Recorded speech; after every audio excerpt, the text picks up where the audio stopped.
masa yang akan mendatang. Berdasarkan pengertian tersebut, lahan dapat dipandang sebagai suatu sistem yang tersusun atas berbagai komponen.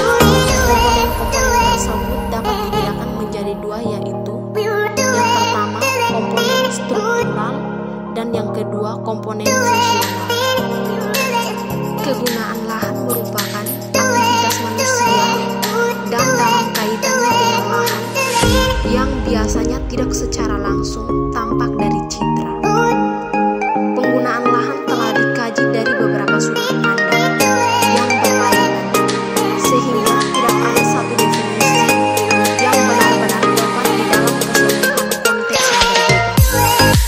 Hal ini mungkin melihat penggunaan lahan dari sudut pandang kemampuan lahan dengan jalan mengevaluasi lahan dalam hubungannya dengan bermacam-macam karakteristik alami yang dapat disebutkan di atas.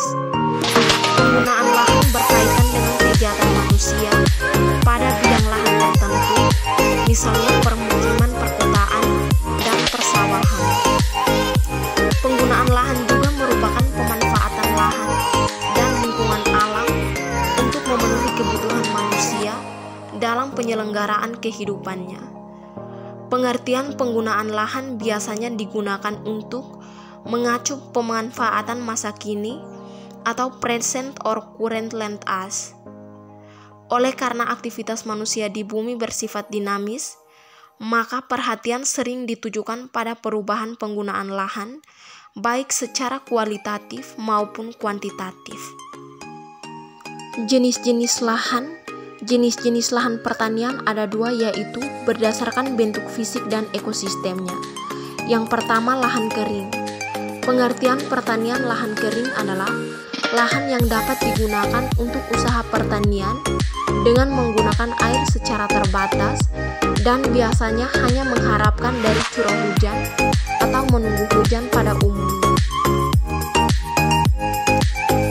Lahan basah atau wetland adalah wilayah-wilayah di mana tanahnya jenuh dengan air, baik bersifat permanen atau menetap atau musiman. Lahan basah adalah suatu wilayah yang tergenang air, baik alami maupun buatan, tetap atau sementara, mengalir atau tergenang, tawar, asin atau payu, termasuk di dalamnya wilayah laut yang kedalamannya kurang dari 6 meter pada waktu air surut paling rendah. Wilayah-wilayah itu sebagian atau seluruhnya kadang-kadang tergenangi oleh lapisan air yang dangkal. Salah satu gambar lahan basah yang saya ambil pada video ini adalah sawah. Sawah adalah sebidang lahan pertanian yang kondisinya selalu ada dalam kondisi basah dan kadar air yang dikandungnya selalu di atas kapasitas lapang. Sebidang sawah dapat dicirikan oleh beberapa indikator, yaitu yang pertama, topografi selalu rata, yang kedua, dibatasi oleh pematang, yang ketiga, diolah selalu pada kondisi berair, yang keempat, ada sumber air yang kontinu kecuali sawah tada hujan, sawah rawa, yang kelima, kesuburan tanahnya harus relatif stabil meskipun diusahakan secara intensif. Yang keenam, tanaman yang utama diusahakan oleh para petani sawah adalah padi.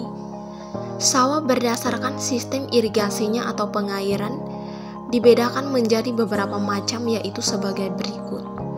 Yang pertama, sawah pengairan teknis. Yang kedua, sawah pengairan setengah teknis. Yang ketiga, sawah pengairan. Yang keempat, sawah tada hujan. Yang kelima, sawah rawa. Yang keenam, sawah rawa pasang surut. Dan yang terakhir, sawah lebak. Penyebab dan akibat yang ditimbulkan banjir di Kabupaten Malaka yaitu karena siklon tropis Seroja yang melanda di Kabupaten Malaka. Banjir besar melanda 3 kecamatan yang berada di dalam wilayah Kabupaten Malaka NTT dan merendam sekitar 36 desa tersebut dengan ketinggian air mencapai 2 meter lebih. Walaupun ada korban jiwa, namun para korban menderita kerugian harta benda sangat besar. Berpuluh-puluh hektar sawah dan ladang warga rusak, serta mengalami gagal panen pada tahun 2021 ini.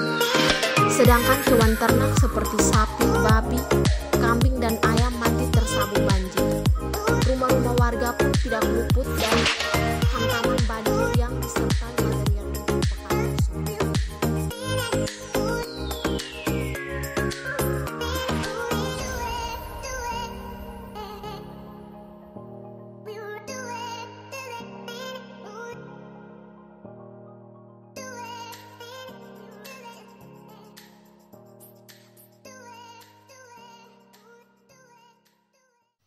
Cuaca ekstrim yang terjadi di sebagian besar wilayah NTT, termasuk Kabupaten Malaka, disebabkan adanya siklon tropis Seroja yang tumbuh sejak Senin 5 atau 4 dini hari pukul 01.00 waktu Indonesia Barat.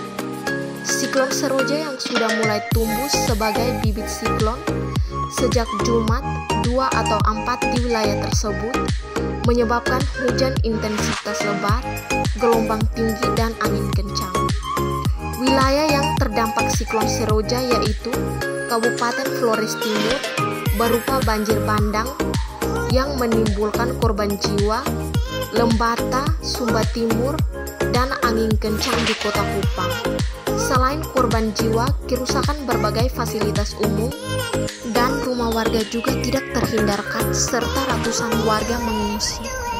Seperti yang kita ketahui bahwa di Kabupaten Malaka, wilayah batas Indonesia Timor Leste, hujan yang terjadi berakibat naiknya banjir pada Sungai Beninai. Akibatnya air mendesak, tanggul sungai membelah kabupaten itu dan jebol. Air pun masuk merendam 17 desa di sekitarnya. Berikut ini saya akan memperlihatkan gambar-gambar rumah yang terendam banjir di Kabupaten Malaka. Kerusakan lahan pertanian dan lahan permukiman akibat banjir di Kabupaten Malaka dapat menyebabkan kerugian yang cukup besar dan cukup parah bagi masyarakat desa yang akan melakukan hasil panen pada tahun 2021. Melalui gambar yang saya tunjukkan ini, kita dapat melihat bahwa kerusakan pertanian atau lahan yang ada di Kabupaten Malaka cukup parah, dan pada gambar-gambar ini kita harus melakukan strategi baru. Strategi baru yang saya maksud adalah perbaikan lahan yang sudah rusak atau lahan yang terendam banjir. Sebagaimana yang kita dapat ketahui bahwa kita akan kembali mengelola lahan seperti awal lahan yang belum terendam dengan banjir. Ayo mari bersama kita melihat video saya yang sedang mewawancari seorang ibu yang sedang berada di lahannya. Selamat siang Ibu. Selamat siang.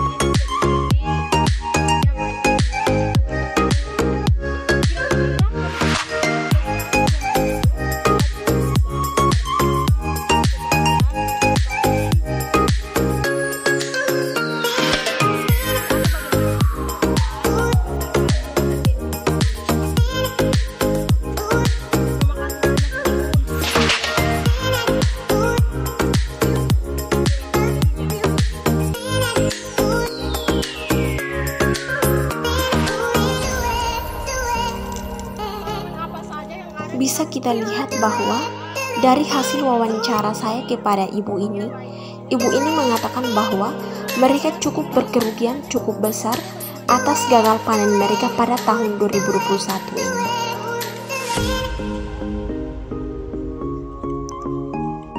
Sekian dan terima kasih saya ucapkan.